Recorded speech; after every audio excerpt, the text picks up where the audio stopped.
जय सिया राम। और आज बहुत ही अच्छा अवसर है, नवरात्र का जो है प्रथम दिन भी है और एक मिनट इधर हमको आना।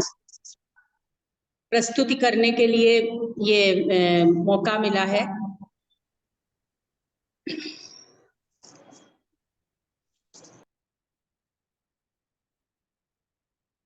थोड़ा क्षमा प्रार्थी हैं, महाविद्यालय में इस समय थोड़ा शोर भी है और थोड़ी बाधाएं आ जाती हैं। खैर, पहले तो ये हमने भेजिए जो शीर्षक लिया था इसका, विवाह का मंडप और जीव की चार अवस्थाएं।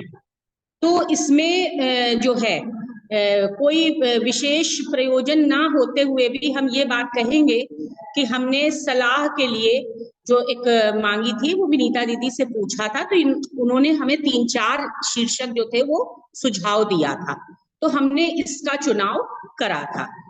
तो उनका मार्ग निर्देशन मिलता रहा, तो हमारा कुछ प्रयास अब आप लोगों को पढ़ के बताएंगे, तो देखते कितना सफल हुआ।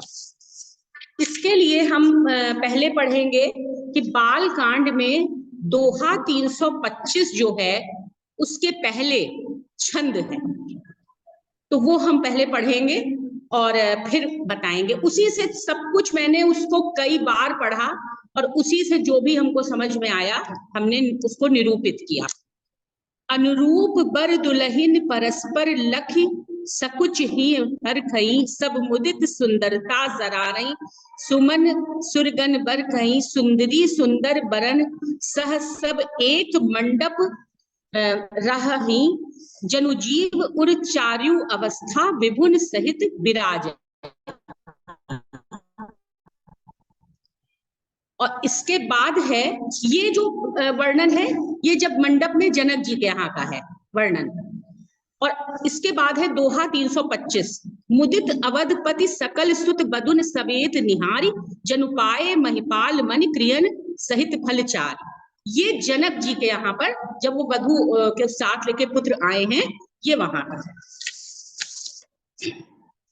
तो इसको हमने अपने जीवन से जोड़ा है, जीव की, हम लोगों की 4 अवस्थाओं से, जो हम पढ़ने जा रहे हैं।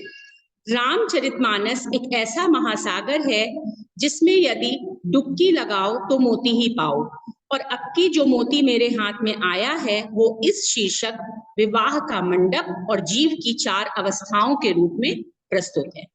बाल कांड में दशरथ के 4 पुत्रों का विवाह जनक जी और उनके भाई की पुत्रियों से हो रहा है, जिसके विषय में तुलसीदास जी कहते हैं कि वर वधु की 4 जोड़ियां ऐसे लग रही हैं जैसे जीव के हृदय की 4 अवस्थाएं हो। ये अवस्थाएं हैं जागृत, स्वप्न, सुषुप्ति और तुरीय। इनके स्वामी हैं विश्व, तेजस, प्राज्ञ और ब्रह्म। इसके बाद के दोहे में जब 4 भाई अपनी वधुओं के साथ आते हैं, तब दशरथ जी उन्हें राजाओं की शिरोमणि क्रियाओं, यज्ञ क्रिया, श्रद्धा क्रिया, योग क्रिया और ज्ञान क्रिया के रूप में देखकर आनंदित हो रहे हैं। ऐसा लग रहा है जैसे 4 पुरुषार्थ अर्थ, धर्म, काम, मोक्ष पा गए। ये इन दोनों दोहे और उसके ऊपर के छंद का हमने एक फ्लो चार्ट भी बनाया था, वो उससे निकाला। परंतु इनके गूढ़ अर्थ को समझने के लिए इन्हें जब हम चेतना की अवस्थाओं के रूप में देखते हैं, तो पाते हैं कि ये अवस्थाएं हमारे भीतर ही हैं। हृदय हमारा मंडप है, जिसमें धर्म रूपी कुंड में कर्म रूपी आहुति देकर परम काम रूपी अग्नि प्रज्वलित हो रही है, जो विकारों को पिघलाकर मोक्ष रूपी अवस्था की प्राप्ति करा रही है। अब इन अवस्थाओं को रामचरितमानस के विवाह के दृश्य से जोड़ते हैं, तो पाते हैं कि प्रथम अवस्था है जागृत अवस्था, जिसका तात्पर्य है अपने अस्तित्व की वस्तुनिष्ठता के प्रति जागृत होना और आत्मनिष्ठता का परिदृश्य होना। श्रुत कीर्ति, जो कि शत्रुघ्न की पत्नी है और जनक के भाई कुशध्वज की पुत्री हैं, पराक्रम, शौर्य और जागरूकता के गुणों से सुशोभित हैं। शत्रुघ्न संसार के शत्रुओं का तभी नाश करने में सक्षम है जब उनके पास जागृत चेतना शक्ति है। यह शक्ति चूंकि सूक्ष्म रूप में है तभी विश्व में व्याप्त है। कर्म के परिणाम से मोह ना करके स्वयं के अस्तित्व को आभा स्वरूप प्रक्षेपित करना जागृत अवस्था है। अपने आराध्य अर्थात राम में अत्यंत प्रेम पूर्वक समाधि लगाकर विश्व के शत्रुओं का संहार करने के लिए शत्रुघ्न का लयबद्ध होना जागृत अवस्था है। इस अवस्था में जीवन एक यज्ञ क्रिया की भांति है, जहां अपने कर्मों की आहुति इस प्रकार से दी जाती है जिससे विश्व का कल्याण हो। इस यज्ञ में मम भाव का त्याग किया जाता है जो अविद्या के कारण उत्पन्न होता है तथा अनात्म तत्वों में आत्म तत्व को आरोपित करता है। ये आरोपण ही अहंकार है। इस विकार की समाप्ति जीवन को अर्थपूर्ण बनाती है अर्थात सार्थक बनाती है। दूसरी अवस्था है स्वप्न की अवस्था, जागृत और निद्रा के बीच की अवस्था है। स्वप्नावस्था उर्मिला, जो कि लक्ष्मण जी की शक्ति के रूप में मंडप के नीचे विराजमान है। उनके नाम का अर्थ है तरंग या लहर। उर्मिला विनम्रता, गंभीरता, शुभता और समृद्धि की सूचक है। लक्ष्मण शेषनाग जी का अवतार है। उर्मिला और लक्ष्मण दोनों ताप की दो धाराओं, गर्म जलधारा और ठंडी जलधारा का प्रतीक है, जो अपने कार्य क्षेत्र में लयबद्ध है। स्वप्न का तात्पर्य है सांसारिक गतिविधि की अनुपस्थिति। ये वो अवस्था है जहां बाहरी विचार है ही नहीं, केवल आंतरिक विचार है। व्यक्ति तरंगों की भांति आवश्यकता अनुसार उपस्थित होता है और फिर विलुप्त हो जाता है, यथा स्थिति तथा रूप। परंतु उसको तेज अथवा तेजस का क्षेत्र विशाल होता है। लक्ष्मण जी राम की छाया की भांति रहे, परंतु जब जब कठिन परिस्थिति आई तो उनके तेजस्व के ओज से शत्रु कंपित हो गए। स्वप्नावस्था में कर्म का माध्यम है श्रद्धा। उर्मिला और लक्ष्मण की अपने कर्तव्यों के प्रति श्रद्धा क्रिया है, जो अन्य घटनाक्रमों की भांति दृश्यमान नहीं थी, परंतु उसका प्रभाव गहरा है। जैसे जागने पर स्वप्न की शारीरिक अवस्था समाप्त हो जाती है, परंतु उसकी स्मृति शरीर को प्रभावित अवश्य करती है, उसी प्रकार लक्ष्मण और उर्मिला का वियोग का प्रभाव अपने अपने कर्तव्यों के रूप में उनकी श्रद्धा क्रिया के रूप में परिलक्षित हो रहा है, और इससे उपजा धर्मनिष्ठता का भाव उनके वियोग में भी संयोग को दर्शाता है। श्रद्धा एक गुण है जो व्यक्ति को सत विचारों और उत्कृष्ट विशिष्टताओं के आधार पर श्रेष्ठता प्रदान करती है।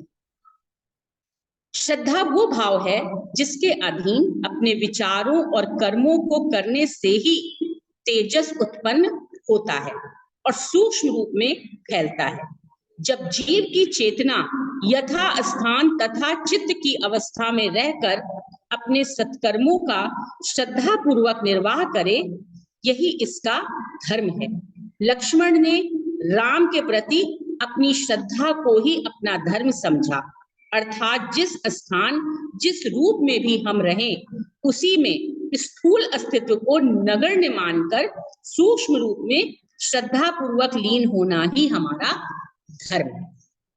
तीसरी अवस्था है सुषुप्त की अवस्था, अर्थात गहरी नींद की अवस्था, जो सुख दुख से परे है, जहां चेतना विश्राम की अवस्था में है।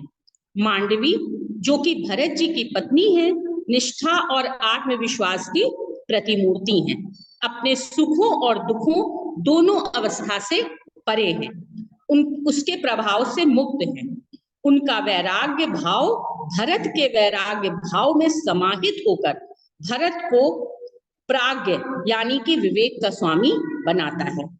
भरत का आत्मबोध ही उन्हें पृथ्वी खोदकर उसके भीतर कुश की आसनी बिछाकर ऋषि की भांति कठिन तप करने के लिए प्रेरित करता है, जिससे वे अपना स्थान राम से नीचे रख सकें। ये भाव मोक्ष प्राप्ति के निकट है। तभी भरत के कठिन तप करने के बाद भी कांति अथवा शोभा वैसी ही बनी हुई है। भरत का वैराग्य उनकी योग क्रिया के द्वारा उस परमात्मा के साथ लयबद्ध करता है जहां सुख और दुख का मोह नश्वर अर्थात अस्तित्वहीन है। योग क्रिया अर्थात ज्ञान, ईश्वर बोध और आत्म साक्षात्कार प्राप्त करने की वैज्ञानिक प्रणाली है, जिसका उद्देश्य है गुणहीन होकर आध्यात्मिक विकास की प्रक्रिया को अपनाना और प्रशांति तथा ईश्वर के साथ जुड़ाव की एक परम स्थिति को उत्पन्न करना। सांसारिक कामनाओं से विमुख करके परम कामना की उत्पत्ति है, अर्थात निष्काम भाव की इच्छा ही परम की कामना है। इसके लिए योग क्रिया के द्वारा अपनी कर्मेंद्रियों और ज्ञानेंद्रियों के प्रभाव से मुक्त होकर श्वास पर नियंत्रण करना है, जो इस संसार से परे गहरी निद्रा की अवस्था में ले जाए, अर्थात सुषुप्ति की अवस्था महाव्याप्ति की अवस्था है, जिसमें वस्तुनिष्ठता व निष्काम भाव असीमित है। चौथी अवस्था है तुरीय अवस्था। यह आत्म की अंतिम और परम आनंद की अवस्था है। यह अखंड एकात्म की अवस्था है। चेतना की इस अवस्था का ना तो कोई गुण है ना रूप, यह निर्गुण निराकार अनंत है। ये अवस्था जागृत, स्वप्न और सुषुप्ति से परे पूर्ण जागृति की अवस्था है। मंडप में सीता जी शक्ति स्वरूप विराजमान है, जिनके स्वामी हैं ब्रह्म यानी कि प्रभु राम। शक्ति आधार है ब्रह्म का, अर्थात ब्रह्म को स्वरूप प्रदान करने का कार्य शक्ति का है। दोनों एक हैं, अनंत हैं। ब्रह्म की व्यापकता को सिद्ध करती है शक्ति और दोनों का संयोग है तुरीय अवस्था। ये भेद में अभेद को समझ पाना ही एक क्रिया है। ज्ञाने कृत्यम परमम क्रियाश्च। शक्ति और ज्ञान में एकात्म स्वरूप को जानकर ही मोक्ष से मुक्ति का मार्ग है, जो मोक्ष से मुक्ति का मार्ग है, जो मोक्ष की प्राप्ति कराता है। नकारात्मक प्रवृत्तियों का नाश करके आत्मा में परमात्मा की अनुभूति करना ही द्वंद्व से मुक्ति अर्थात सच्चित आनंद की प्राप्ति है। इसके पूर्व की तीनों अवस्थाएं द्वैत का आभास कराती हैं। जब ये समाप्त हो जाता है तो जीव स्वयं चतुर्थ अवस्था अद्वैत में पहुंच जाता है। अतः इस विश्लेषण से ज्ञात होता है कि हमारा हृदय ही वो विवाह मंडप है, जहां अपने विकारों और दुष्ट प्रवृत्तियों का संहार करना तथा माया मोह से परे जीवन के उद्देश्य को समझना ही जागृत अवस्था है। जिस स्थान जिस धर्म में हो उसमें लीन होकर विवेक पूर्ण ढंग से उसे पूर्ण करना स्वप्न की अवस्था है। परंतु धर्म के परिणामों अर्थात सुख और दुख दोनों स्थितियों से प्रभावित ना होना सुषुप्त की अवस्था है, तथा इन अवस्थाओं को पार करके उस परम शक्ति का हृदय में प्रकाश फैलना आत्म साक्षात्कार करना ही मोक्ष है। अर्थात शरीर का अंत मृत्यु है, पर जीवन और मृत्यु के चक्र से परे जाना मोक्ष अर्थात राम की प्राप्ति।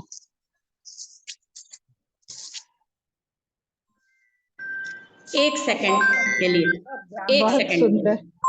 बहुत कठिन विश्लेषण, इतना गहरा का बहुत अच्छा भाई, बहुत समझना ही मुश्किल है। एकदम रुक रुक के पढ़ती है, एक शब्द तो शायद समझ में आता है। हाँ, एक बार में अभी समझ में नहीं आया, लगता है एक बार और सुनना पड़ेगा।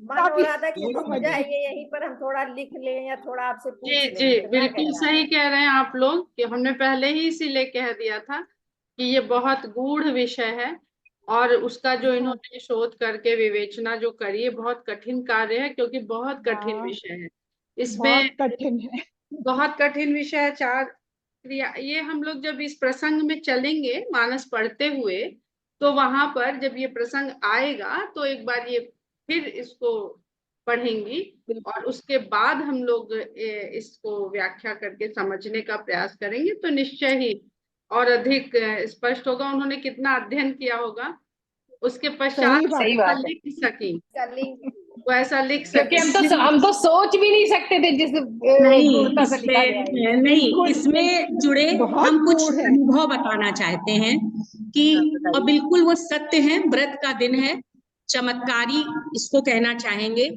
कि एक अच्छे गुरु का क्या काम होता है। कोई इसमें फ्लैटरिंग नहीं है, कोई चापलूसी नहीं है। एक बात बता रहे हैं कि विनीता दीदी के उस पे कुछ आया होगा दिमाग में उस समय, ठीक है, उन्होंने हमें एक टॉपिक सजेस्ट किया। उसके बाद उन्होंने मुझसे पलट के ये नहीं पूछा कि तुमने क्या चूज किया। फिर एक अच्छे विद्यार्थी की ये हम अपनी तारीफ कर रहे हैं कि वो सोचता है कि हम गुरु की निगाहों में मतलब बने रहे। हम अगर कुछ साधारण भी ले लेते तो वो हमसे पलट के कुछ ना कहती, ठीक है, लेकिन एक टीचर होने के नाते या अच्छे स्टूडेंट के होने के नाते प्रयास करना हमारा धर्म है, मतलब मैं करती हूँ। तो कोई विश्वास आप नहीं करेंगे कि 3 साढ़े 3 बजे, मेरे जीवन में कोई समय भी नहीं है, अभी भी स्टूडेंट्स खड़े हैं देख रहे हैं हमें, तो वो एक ऐसा टाइम होता है जो 1-1.5 घंटे आप कंसंट्रेट करते हैं, फ्रेश माइंड होता है मेरी लाइफ में।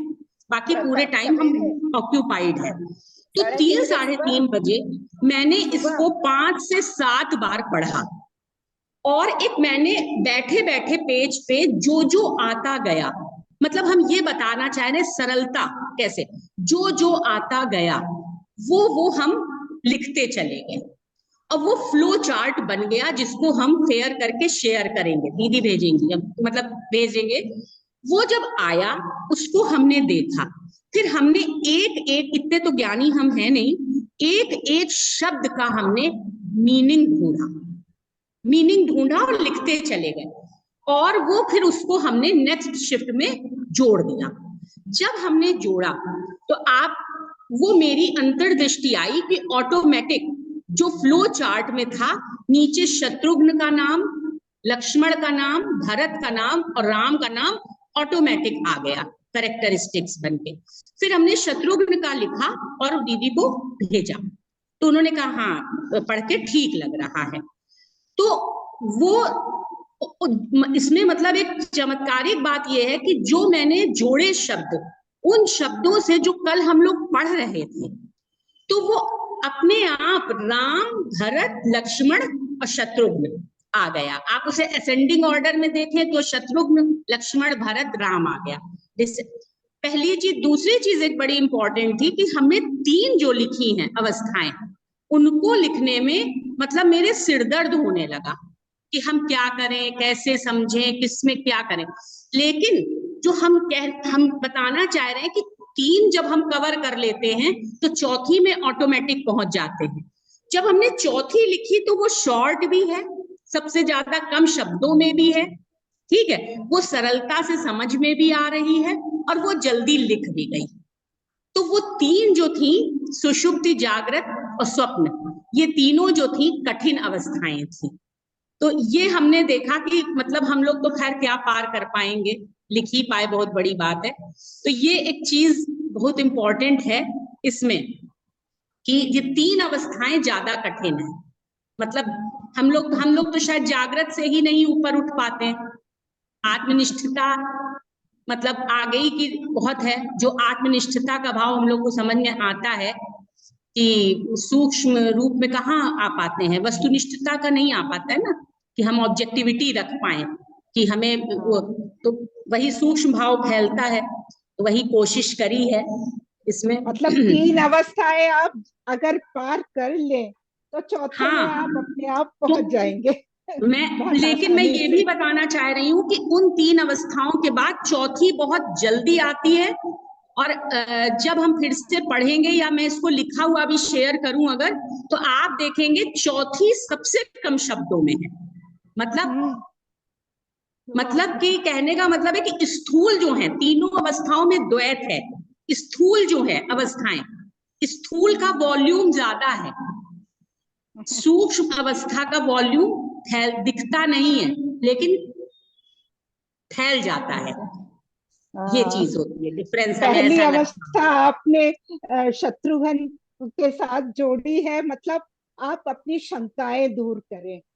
जो मन हाँ में जितनी शंका है आपके मन में, आपको जो भी आती है, जब आप उनको दूर करेंगे तब आप सेकंड स्टेज पहुंचेंगे।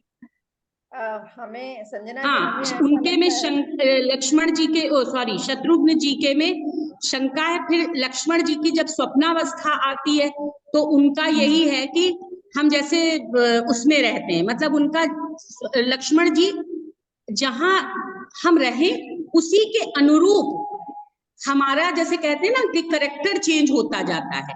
जैसे अभी टीचर हैं, अब हम सारा सीन बना के राम कुटुंब में हैं, फिर इसके बाद टीचर बन जाएंगे क्लास में, लेकिन हम रहेंगे संजनई मिश्रा अंत में।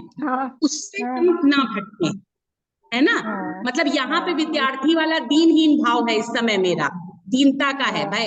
अभी जाके फिर तो वो जिस रूप में रहते थे वो तेज उनका फैलता था, इसीलिए क्योंकि जिस रूप में रहते थे उसमें अपना धर्म समझते थे। हाँ। और तीसरी जो सुषुप्ति वाली है तो उनका भरत का तो बहुत स्पष्ट है कि वो किसी भी सुख दुख या किसी भी राज्य या किसी से उनका ऊपर था, परे था। जब ये तीनों हम कर लेते हैं तो हम खुद ही इस जीवन चक्र से मुक्त हो जाते हैं। जी जी, यही है ज्ञान। बहुत सुंदर। अनीता गर्ग कुछ पूछना चाह रही थी। अनीता गर्ग। हाँ हाँ, अनीता गर्ग है। हाँ, इससे ये कि इन्होंने कहा ना कि जैसे तीन जो अवस्था है वो कितनी कठिन है, बहुत ज्यादा लेंदी है, बहुत ज्यादा। मुझे लगता है भगवान की तरफ हम जब बढ़े तो कितने सरल हो गए, नहीं? कितनी छोटी चीज हो गई, उसी से हम लोग फैल गए, नहीं? ये नहीं फील आ रहा है जैसे भाई वो जैसे वो चीज होती ना कि पहले हम कोई काम करते हैं तो हमको पहली बार में कठिन लगता है, धीरे धीरे धीरे धीरे जब हम जाते हैं तो हमको वो रास्ता फिर सरल लगने लगता है ना। तो जैसे जैसे हम बढ़ रहे हैं, अब आप अगर देखिए ना तो नामों के ऊपर भी अगर जाइए और जितना हम लोग सरल अगर शब्दों में हम लोग मान लीजिए अज्ञानी है, ज्ञानी नहीं, तो हम लोग अगर करेक्टर देखते हैं तो शत्रुघ्न का बहुत कम है, लेकिन शत्रुओं का अगर हम शत्रु नाम ही लेते हैं तो एक वायलेंस हमारे दिमाग में आती है। फिर जब हम लक्ष्मण जी पे जाते हैं तो लक्ष्मण जी को हम लोगों ने हमेशा यही मतलब समझा, थोड़ा सा क्रोध, थोड़ा सा उनके जो लक्षण, और भरत जी के साथ हम लोग को शांति या कुछ उनका त्याग आता है। तो धीरे धीरे हम भी कठिन से सरल ही रूप की तरफ जा रहे हैं। तो इसमें मतलब ये कहने का तात्पर्य ये है कि अगर हमारा हृदय विवाह मंडप की तरह से है तो हम भी कठिन से सरल की तरफ जो है वो चारों अवस्थाएं हमारे ही अंदर है ना। जब हमारी शंका समाप्त हुई, शंका में हुए और हमने उस शंका को समाप्त किया तो हम शत्रुघ्न बन गए।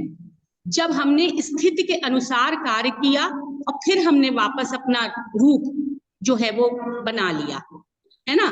क्योंकि मैक्सिमम प्रॉब्लम क्या आती है ना, जो हम करेक्टर्स की ओवरलैपिंग करते हैं ना, कि हम अभी कुछ आता नहीं, हम विनीता मिश्रा भी बन जाए, हम ज्योत्सना भी बन जाए, अनीता गर्ग भी बन जाए, है ना, तो अंततः फिर संजना मिश्रा हो जाता है कहीं पर। यही हम लोग की मेजोरिटी की अभी आज विनीता दीदी ने बहुत अच्छा लिखा है और किसी और ने भी कल लिखा था, जो ये आर्टिफिशियल इंटेलिजेंस से वो जो फेस का वो चल रहा है, तो ये क्या है, ये वही तो है प्रॉब्लम। तो लक्ष्मण जी का ये था कि भाई बन जाते थे पीछे और जहां दिखाना होता था वो हो जाते थे। तो वो हो गई हमारी स्वप्न की अवस्था। स्वप्न में हम जो नहीं अनकॉन्शियस माइंड में हो पाते वो हम बन जाते हैं वहां पे, लेकिन जब उठते हैं हम लोग तो वापस हम अपने रूप में होते हैं। फिर हम तीसरी आ जाती है हमारी कि जब हम लोग मुश्किल होता है लेकिन आती है एक अवस्था, ऐसी भी हमारे जीवन में आती है अगर हम थोड़ा सा जीवन को संजीदगी से जी रहे हैं, कि फिर हम भगवान के ऊपर डालना सीखने लगते हैं। बहुत सुख, उसको डर की तरह से नहीं कहते हैं कि ज्यादा हंसो नहीं, ज्यादा खुश ना हो, भगवान को एक बात बस कहना चाहते हैं, आपके बोलते जी बोलते जी ये जी विचार जी आया है कि लक्ष्मण जी जी को शेष का अवतार कहते हैं, और आपने बड़ा सुंदर बताया कि तरंगे हैं उर्मिला जी। और हाँ जैसे कि आपने बताया कि वो स्वप्न की अवस्था को दर्शा रहे हैं, जो अब 4 अवस्थाएं हैं जीव की। तो जब स्वप्न जो कोई देखता है, और भगवान विष्णु शयन योग निद्रा में है, तो जब भगवान विष्णु योग निद्रा में है और निद्रा में ही स्वप्न है, और उस स्वप्न में जो चला रहा है संसार को, वो शेषावतार है, जो कर्मों का सारा लेखा जोखा रखते हैं। एक तो ये बात आज और स्पष्ट हुई। दूसरी ये बात स्पष्ट हुई कि पर वो सिर्फ स्वप्न में है, वास्तव में वो निद्रा जिसकी है वो स्वप्न उसी का है। यानी वो भगवान की निद्रा है और भगवान का ही स्वप्न है। वो सिर्फ एक हाँ ड्यूटी, जैसे अपॉइंट कर दिया गया है तो वो एक ड्यूटी कर रहे हैं। दूसरी चीज जो बड़ी सुंदर की हर शक्ति का जो आपने बताया, तो उर्मिला जी शेष तो भीतर है, क्षीर सागर के तल पर, एकदम तल पर ही वो चित्र हम लोग देखते हैं। तो ऊपर क्या दिखता है, केवल लहरें दिखती हैं, उर्मिल दिखती है। तो वो शेष को भी समझना उतना ही कठिन है जितना ब्रह्म को समझना या राम को समझना। और अभी जो आपने भरत जी का सुषुप्ति अवस्था बताई, तो वो भी हम देखते हैं कि हम लोग अगर विज्ञान की दृष्टि से देखें तो उसको हाइबरनेशन कहते हैं, जो जमीन के नीचे रहना मतलब। और भरत जी का हमने जीवन देखा, 14 वर्ष वो जमीन के नीचे रह रहे हैं। तो जो हाइबरनेशन में चला जाता है जीव, वो बता नहीं सकता है। इसलिए भरत जी के चरित्र वो कभी बताएंगे नहीं, क्योंकि वो सुषुप्ति अवस्था को प्रकट कर रहे हैं। वो अपने मुख से कहीं अपनी इच्छा भी नहीं बोली है उन्होंने भगवान से कि तुम वो कि हम कैसे कहें कि तुम ये करो, हम इनसे कहें कि तुम ये करो। तो यही सुषुप्त अवस्था होती है। और उसको समझना जब हम लोग पढ़ेंगे आगे कि भरत जी को ऋषि मुनि ऐसे खड़े हैं जैसे एक गहरी नदी है या गहरा समुद्र है और उसकी थाह नहीं पा सकते हैं, ऐसे ऋषि मुनि खड़े हैं भरत जी के प्रेम के लिए। वो सुषुप्ति अवस्था भी आज समझ में आई भरत जी के प्रेम के रूप में। अब आगे कोई और संजना जी से कुछ पूछना चाहता है? दीपा दीक्षित जी ने। एक चीज और बोलना है कि जैसे लक्ष्मण जी को आपने बताया कि वो बहुत क्रोध में रहते हैं या फिर बाद में उनका तेज प्रकट होता है, पर एंड में जाके क्योंकि वो शेष अवतार है तो बड़े धैर्यवान और धीर हो जाते हैं, और फिर उसके बाद सुषुप्त अवस्था आती है ना। जब तक हम धैर्य या धीर में नहीं रहेंगे तब तक सुषुप्त अवस्था नहीं आएगी। नहीं, और उनका वो है ना कि वो हम लोग को सिखाते हैं रोल प्ले करना। मतलब हम जब क्रोध में आते हैं, बड़ी एक सुंदर बात कही थी, मुझे याद नहीं आ रहा है कि शायद वहीं पे कही थी, जयपुर में किसी ने शायद कही थी, क्रोध और कोप में अंतर बताया था। बिल्कुल मुझे याद नहीं आ रहा है, वही शायद कही थी, बोला था, वही कही थी। क्रोध तो और बहुत अच्छी बात थी बताया कि कोप जब होता है तो हम केवल जिसे दिखाते हैं वो हमें अंदर से हमें नहीं करता है। क्रोध मेरा जहर दूसरे पे जाता है। तो जब मेरे अंदर गुस्सा भरा होता है और हम दूसरे पे क्रोध दिखाते हैं तो वो हमें भी कहीं ना कहीं नष्ट करता है। लक्ष्मण जी का कोप वाला था, मतलब उनका वो होते थे, पर वो राम से ऊपर अपने को सोचकर नहीं होते थे, उनकी अपनी शक्ति का वो नहीं दिखाते थे। एक चीज और भी है कि वो था तो 14 वर्ष का वनवास राम और सीता का, तो ब्रह्म और शक्ति साथ साथ चल रहे थे। लेकिन देखा जाए तो कहीं ना कहीं तीनों भाई भी जो थे 14 वर्ष उसी प्रयोजन हेतु थे, कहीं ना कहीं उसी प्रयोजन हेतु थे। तो हमारी मतलब कहने का मतलब है कि हम लोग जैसे 4-5 दिन कर लेते हैं, कुछ अच्छा रामायण जैसे पढ़ ली, या कुछ हमने अध्यात्म का पुराण फैशन में पढ़ लिया, गीता ईता पढ़ ली, तो हम एकदम से नहीं कहने लगते हैं कि हमारा स्पिरिचुअलिटी थोड़ा सा इंटेलेक्चुअल है, स्पिरिचुअल है, क्योंकि हम ये वाली अवस्थाएं देखते ही नहीं है। तो जरा से में हमारी भाव भंगिमा और सब बिगड़ जाती है। मेरा हम लोगों का अंदर से सब होता है। तो संदेश यही निकल के हमें लगता है आता है कि ब्रह्म मोक्ष तो बहुत आगे की बात है, पहले हमें इन अवस्थाओं से निकलना पड़ेगा, हमारा हृदय, तब जाकर हम ईश्वर के समीप जो है वो जा सकते हैं। और बहुत सुंदर बात अलका जी के प्रश्न और उन्होंने जो भी समझा, उससे एक बात अभी अभी ये भी स्पष्ट हुई कि लक्ष्मण जी स्वप्न अवस्था को, जीव की उस अवस्था को बता रहे हैं, और भरत जी सुषुप्त अवस्था को बता रहे हैं। इन दोनों के बीच में ही कहीं मूर्छावस्था भी है, तो वो मूर्छावस्था में नहीं चले जाना चाहिए। सही। तो अगर मूर्छावस्था में चले गए हैं तो भगवान और भक्त ही प्रयास करके आपको फिर चैतन्य अवस्था की ओर लाते हैं। जो हनुमान जी हैं, भगवान है राम और हनुमान जी हैं भक्ति। क्योंकि आज एक बड़ा स्पष्ट हुआ, कई बार हम लोग को योग निद्रा कराई जाती है और खर्राटों से हम लोग सही में सो जाते हैं, क्योंकि इतना रिलैक्स हो जाती है बॉडी और माइंड की, और वो बोलते रहते हैं सोइएगा नहीं सोइएगा नहीं, पहले से ही सचेत कर देते हैं। तो वो मतलब एक तरह से जो मूर्छावस्था है, वो हमें बीच में मूर्छावस्था में अगर ले गया, तो फिर भगवान और भक्ति का ही सहारा लेकर ही हम फिर से आगे की अवस्था तक पहुंच सकते हैं। बहुत सुंदर, और एक चीज है इसमें, एक बार हमने संजना, थोड़ा सा लीना कुछ बोला था। पूछना चाह रही है, लीना भी कुछ पूछना चाह रही। जी लीना, एक सेकेंड को, समय बहुत कम है हमारे पास अब। संजना आप बोलिए। हाँ मैम ये कह हाँ, रहे थे आगम और निगम भी कहीं आता है, आप बताइए। जी जी, ये जो अवस्थाओं में आपने अभी समझाया ना कि शेषावतार स्वप्न की अवस्था को में है, और राम जी जागृत में और भरत जी सुषुप्ति में, तो तुरीय अवस्था में कौन? शत्रुघ्न जी? आपने ठीक से सुना ही नहीं है, आपने ठीक से नहीं सुना है। अरे नहीं, हो सकता है। देखिए जागृत में हैं आपके शत्रुघ्न हैं, स्वप्न में है लक्ष्मण, सुषुप्ति में है भरत, और तुरीय अवस्था में है रामचंद्र। तुरीयावस्था बताना चाहेंगे कि व्यक्ति जो करता हुआ दिखता है, वो कर नहीं रहा होता है, सिर्फ दिखता है, इसको तुरीयावस्था कहते हैं। जैसे बड़े बड़े ऋषि हैं, अगर आपको वो दिख रहे हैं पर वो कर नहीं रहे हैं। तो राम जी अगर विलाप कर रहे हैं, यही राम की तुरीयावस्था को बताने के लिए सबसे अच्छा उदाहरण सीता की विरह में उनका विलाप करना, वो जीव की तुरीयावस्था को ही बताता है। जी संजना। नहीं, हम कह रहे थे कि जैसे अगर हम लोग देखें तो तुलसीदास जी ने भी एक बड़ा अच्छा सा बताया है, दो चीजों को पहले अलग अलग बताया, पहले जागृत अवस्था अलग बताई, स्वप्न अवस्था अलग बताई, फिर उनसे जब हम निकल गए तब हम सुषुप्ति में आते हैं, जो जागने और सोने से परे है। एक सुषुप्ति की अवस्था जो है, पहले हम अपने प्रति जागृत होते, फिर हम स्वप्न जो नहीं है संसार में उसके प्रति हम उसको भी जानते हैं। यहाँ पर हम ये बताना चाहेंगे कि जो समाधि होती है, ऋषि मुनि जिस समाधि में जाते हैं, तो जो जीवनी शक्ति होती है उसका मिनिमम यूज कर रही होती है बॉडी, इसलिए अगर आप उसका मेडिकल चेकअप करते हैं तो वो जीवित होते हैं, पर उनकी जो ऊर्जा होती है वो कम से कम यूज हो रही होती है, इसीलिए वो बरसों बरसों जीते थे, क्योंकि वो इतना स्लो डाउन कर देते हैं, अपनी हर चीज को इतना स्लो डाउन कर देते हैं।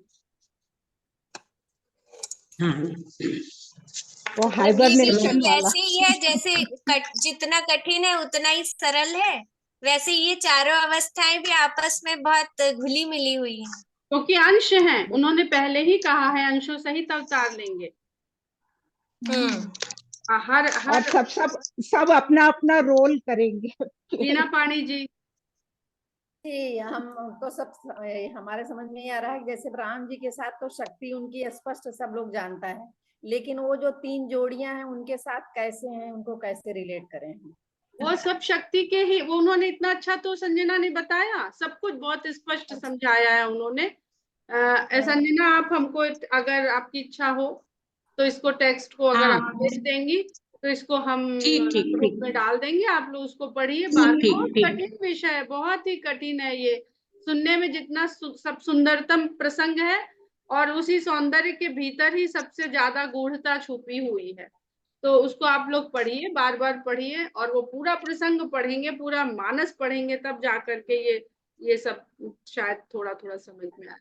और इस प्रसंग को अगर हम आज से जोड़ेंगे तो जो लोग कहते हैं कि विवाह नहीं करेंगे, वो नहीं करेंगे, तो मतलब जीवन का एक शुरुआत और अंत ही खो देंगे।